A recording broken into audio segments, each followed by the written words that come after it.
வணக்கம். இன்னைக்கு நாம பார்க்க போறது, நீங்க எங்ககிட்ட ஷேர் பண்ண ஒரு ரொம்ப இன்ட்ரஸ்டிங்கான படம். ஆமா. ஆரிஜின் அப்படிங்கிற ஒரு ப்ராஜெக்ட் பத்தினது. அதுல 2026ல உலகத்துக்கு 10 வாக்குறுதிகள் குடுக்கறதா சொல்லிருக்காங்க. அதோட தலைப்பே பாருங்க. இதுதான் 2026ல் ஆரிஜின் உலகிற்கு அளிக்கும் வாக்குறுதின்னு. ரொம்ப தைரியமா இருக்கு. பார்க்கறதுக்கு ரொம்பவே லட்சியமா தெரியுது. இன்னைக்கு நம்மளோட வேலை என்னன்னா, இந்த வாக்குறுதிகள ஒவ்வொன்னா பிரிச்சு பார்த்து, இதுக்குள்ள உண்மையிலேயே என்ன இருக்குன்னு தெரிஞ்சுக்கிறது தான். ஒரு அரசாங்கத்தோடயோ வங்கியோடயோ சப்போர்ட் இல்லாம உலக அளவுல ஒரு நிதி அமைப்பை உருவாக்க முடியுமா? வாங்க இத பத்தி கொஞ்சம் ஆழமா பார்க்கலாம். நிச்சயமா. சரி, முதல் அஸ்திவாரத்திலிருந்து ஆரம்பிக்கலாம். இவங்களோட முதல் 2 வாக்குறுதிகள் ஏ ஸ்டேபிள் மற்றும் ஏபே பத்தி பேசுது. ஆமா. பார்த்தா ஒரு புது வகையான பணத்தையும் அதை அனுப்புறதுக்கு ஒரு புது வழியும் உருவாக்க போற மாதிரி இருக்கு. முதல் வாக்குறுதி என்ன சொல்லுதுன்னா, ஸ்டேபிள் மூலமா எந்த ஒரு நாட்டோட கட்டுப்பாடும் இல்லாம ஒரு நிலையான பணத்தை உலகத்துக்கு கொடுப்போம் அப்படின்னு சொல்றாங்க. இதுல நாம கவனிக்க வேண்டிய முக்கியமான வார்த்தை அந்த நிலையான அப்படிங்கிறது தான். ஆமா. ஏன்னா பொதுவா பணத்தோட மதிப்பு ஒரு நாட்டோட பொருளாதாரத்தை பொறுத்து ஏறி இறங்குமே. கரெக்ட். ஆனா இவங்க எந்த ஒரு சென்ட்ரல் பேங்கையும் சார்ந்து இல்லாம நாங்களே ஒரு ஸ்டேபிளான பணத்தை உருவாக்குவோம்னு சொல்றாங்க. இதுவே ஒரு புரட்சிகரமான யோசனை. ஆனா எப்படி? ஒரு அரசாங்கத்தோட சப்போர்ட் இல்லாம ஒரு பணத்தை எப்படி நிலையா வச்சுக்க முடியும்? நல்ல கேள்வி. அதுக்கு அவங்க சில மெக்கானிசம்ஸ் வச்சிருக்காங்க. அதை நாம அப்புறம் பார்ப்போம். ஆனா இப்போதைக்கு அவங்களோட நோக்கம் ஒரு அரசாங்க தலையீடு இல்லாத பணம். சரி, அப்போ 2வது வாக்குறுதி ஏபே. ஆமா. இது முதல் வாக்குறுதியோட இன்னொரு பக்கம் மாதிரி. அதுல கேவைசி தேவையில்லாத, முடக்க முடியாத மற்றும் கண்காணிக்க முடியாத உலகளாவிய பண பரிவர்த்தனைகளை யாருக்கும் சாத்தியமாக்குவோன்னு சொல்லிருக்காங்க. ம், கேவைசி இல்லாம, முடக்க முடியாம, கண்காணிக்கவும் முடியாதா? இது நாம இப்ப பயன்படுத்துற பேங்க் சிஸ்டத்துக்கு அப்படியே ஆப்போசிட்டா இருக்கே. மிகச் சரியா சொன்னீங்க. இதுதான் இந்த அமைப்போட மையப்புள்ளியே. கேவைசி, அதாவது உங்க கஸ்டமரை தெரிஞ்சுக்கோங்க அப்படிங்கிறது தான் இன்னைக்கு இருக்கிற நிதி அமைப்போட அஸ்திவாரம். பண மோசடிய தடுக்கிறதுக்கு அது அவசியம்னு அரசாங்கங்கள் சொல்லுது. ஆமா. ஆனா இவங்க அதை முழுசா தூக்கி எறியறாங்க. ஒரு நிமிஷம்னுங்க. முடக்க முடியாத கணக்குனா, அப்போ ஒரு தப்பான விஷயத்துக்கு பணம் போகுதுன்னு தெரிஞ்சா கூட அதை யாராலையும் தடுக்க முடியாதா? முடியாது. இது ஒரு இருபக்க கத்தி மாதிரி இல்லையா? ஒரு பக்கம் தனிநபர் சுதந்திரம், இன்னொரு பக்கம் குற்றவாளிகளுக்கு இது ஒரு பெரிய வசதியா போயிடுமே. நிச்சயமா. இதுதான் இந்த சிஸ்டத்தோட அடிப்படையில் இருக்கிற தத்துவார்த்தமான கேள்வி. தனிநபர் சுதந்திரமா இல்ல சமூக பாதுகாப்பா? இவங்க தனிநபர் சுதந்திரத்துக்கு முதலிடம் கொடுக்கறாங்க. உங்க பணம் உங்க கண்ட்ரோல்ல மட்டும்தான் இருக்கணும்னு சொல்றாங்க. ஆமா. உங்க பணத்தை ஒரு அரசாங்கமோ வங்கியோ தடுக்கவோ கண்காணிக்கவோ முடக்கவோ முடியாதுங்கிறது தான் இவங்க கொடுக்கிற மிகப்பெரிய வாக்குறுதி. சரி, அப்போ இவங்க ஒரு புது பணத்தையும் அதை அனுப்புறதுக்கு ஒரு தணிக்கையே இல்லாத வழியையும் உருவாக்கிட்டாங்க. இப்போ இது எப்படி பயணிக்க போகுது? இங்கதான் கேல் பிரிட்ஜ் அப்படிங்கிற ஒரு விஷயம் உள்ள வருது. ஆமா. மூன்றாவது வாக்குறுதி. பல பிளாக் செயின்களுக்கு இடையில் சொத்துக்களும் ஏயும்வும் உடனடியாக சுதந்திரமாக மற்றும் அனுமதியின்றி பாயும் சொல்றாங்க. இத கொஞ்சம் எளிமையா சொல்லுங்களேன். சொல்றேன். இப்போ இருக்கிற கிரிப்டோ உலகத்தை பல தனித்தனி தீவுகள் மாதிரி கற்பனை பண்ணிக்கோங்க. ஓகே. ஒரு தீவிலிருந்து இன்னொரு தீவுக்கு போறது ரொம்ப கஷ்டம். ஒவ்வொரு தீவுக்கும், அதாவது ஒவ்வொரு பிளாக் செயினுக்கும் தனித்தனி ரூல்ஸ், தனித்தனி டெக்னாலஜி. ம்.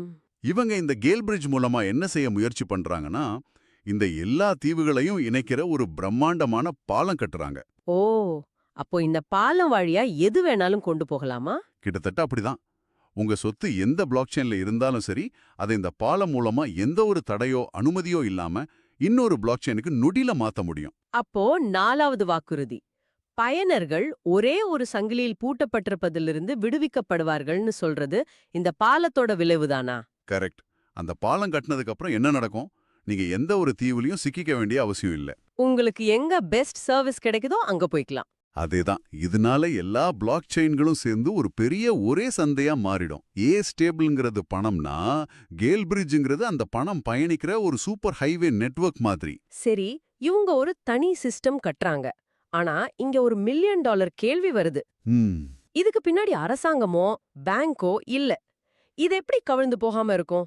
இத நம்ப சொல்லி நம்மள எப்படி கன்வின்ஸ் பண்ணுவாங்க? இதுதான் எல்லாத்தையும் விட முக்கியமான கேள்வி. நம்பிக்கை. அதுக்கு அவங்க 2 வழிகளை சொல்றாங்க. முதல்ல 5வது வாக்குறுதியில் இருக்கிற எல்ஜிஎன்எஸ் பாண்ட் அண்ட் பர்ன் மெக்கானிசம். அது கொஞ்சம் டெக்னிக்கலா கேக்குது.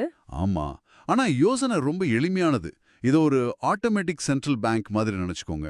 இப்ப நம்ம சென்ட்ரல் பேங்க்ல மனுஷங்க உட்காந்து முடிவு எடுக்கறாங்க. வட்டி விகிதத்தை கூட்டலாமா குறைக்கலாம் சிஸ்டம்ல எல்லாம் ஒரு கம்ப்யூட்டர் புரோட்டோகால் மூலியமா நடக்கும்.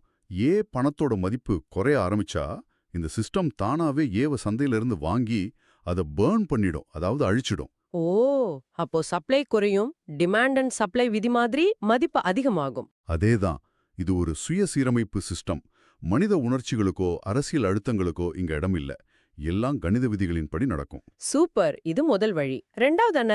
6வது வாக்குறுதி ஆன்சைன் கருவூலம் மற்றும் வெளிப்படையான இருப்புகளை பத்தி பேசுது.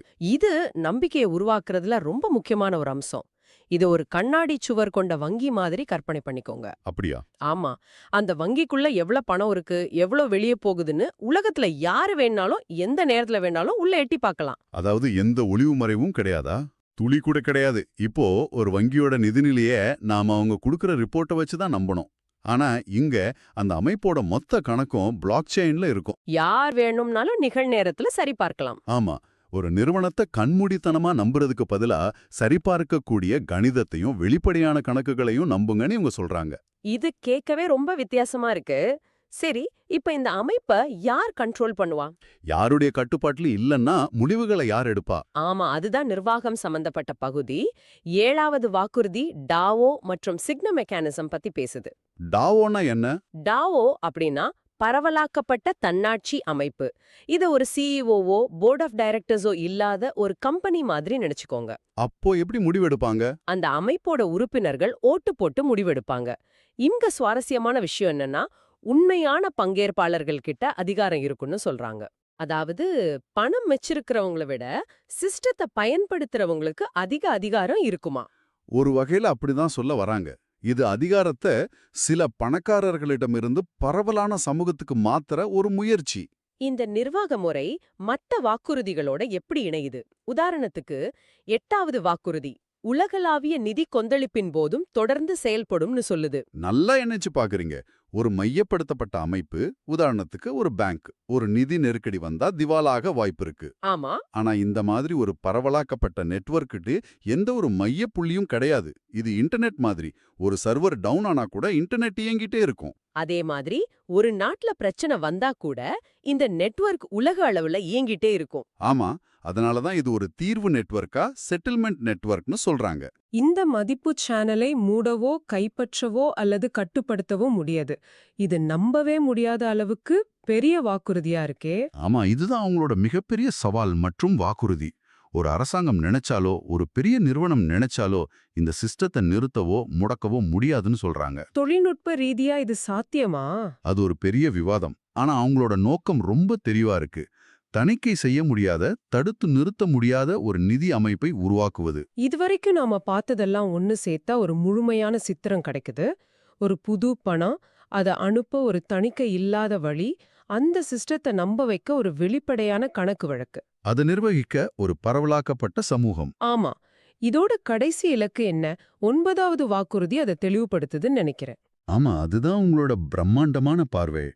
ஆரிஜின ஒரு கிரிப்டோ நெறிமுறையிலிருந்து நிஜ உலக கொடுப்பனவுகள் மற்றும் சொத்து பரிமாற்றங்களை செயல்படுத்தும் ஒரு உலகளாவிய நிதிய உள்கட்டமைப்பாக மாற்றுவது. அப்ப அவங்க கிரிப்டோ உலகத்துக்குள்ள மட்டும் இருக்க விரும்பல. இல்லவே இல்ல. நிஜ உலகத்துல நாம அன்றாடம் வாங்குற ஒரு காஃபில ஒரு பெரிய வீடு வாங்குறது வரைக்கும் எல்லா பரிவர்த்தனைகளும் இந்த சிஸ்டம் மேல நடக்கணும்னு நினைக்கிறாங்க. அவங்க உருவாக்குறது ஒரு ஆப் மட்டும் இல்ல. இல்ல, எதிர்கால உலகளாவிய நிதிக்கான ஒரு அடித்தளத்தையே அமைக்க முயற்சி பண்றாங்க. அவங்களோட முழக்கமே அதை தான் சொல்லுது. ஆரிஜின் ஒரு புதிய நிதி நாகரிகம் உலகின் ஓட்டத்தை சுமக்கத் தொடங்குகிறது. இது வெறும் டெக்னாலஜி இல்ல, ஒரு புதிய நாகரிகத்துக்கான தொடக்கம்னு சொல்றாங்க. ஆமா, இந்த 10 வாக்குறுதிகளையும் அலசி பார்த்ததுல ஆரிஜின்ங்கிறது எல்லைகள் இல்லாத, யாருடைய கட்டுப்பாட்டிலும் இல்லாத, தணிக்கை செய்ய முடியாத ஒரு உலகளாவிய நிதி அமைப்புக்கான ஒரு பார்வையை முன்வைக்குதுன்னு நல்லா புரியுது. ஆனா நாம ஒண்ணு ஞாபகம் வச்சுக்கணும். இது எல்லாமே 2026க்கான வாக்குறுதிகள். ஒரு லட்சியத்தோட வரைபடம். இதை செயல்படுத்துறதுல நிறைய சவால்கள் இருக்கும். ஆமா, தொழில்நுட்ப, சட்ட ரீதியான, சமூக ரீதியான சவால்கள் நிறைய இருக்கு. இதெல்லாம் நடக்குமா நடக்காதாங்கிறது காலம்தான் பதில் சொல்லும். ஆனா இது பணம், மதிப்பு, அதிகாரம் பத்தின நம்ம சிந்தனையில ஒரு அடிப்படை மாற்றத்தை கொண்டு வர முயற்சிக்குது. நிச்சயமா. இந்த உரையாடலை முடிக்கிறதுக்கு முன்னாடி உங்ககிட்ட ஒரு கேள்வியோட விட நினைக்கிறேன். ம். இந்த புகைப்படம் என்ன செய்ய போறோம், எப்படி செய்ய போறோம்னு விளக்குது. ஒரு மதிப்பை கைப்பற்றவோ கட்டுப்படுத்தவோ முடியாத ஒரு அமைப்பை உருவாக்குறதா வாக்குறுதி கொடுக்குது. ஒருவேளை இவங்க சொல்ற மாதிரி ஒரு அமைப்பு உண்மையிலேயே உலக அளவுல முழுமையா செயல்பட ஆரம்பிச்சா, இப்போ இருக்கிற எந்த அதிகார அமைப்புகள், எந்த நிறுவனங்கள் தங்களோட இருப்பையே கேள்விக்குள்ளாக்கும் ஒரு மிகப்பெரிய சவாலை சந்திக்கும்னு நீங்க நினைக்கிறீங்க? யோசிச்சு பாருங்க.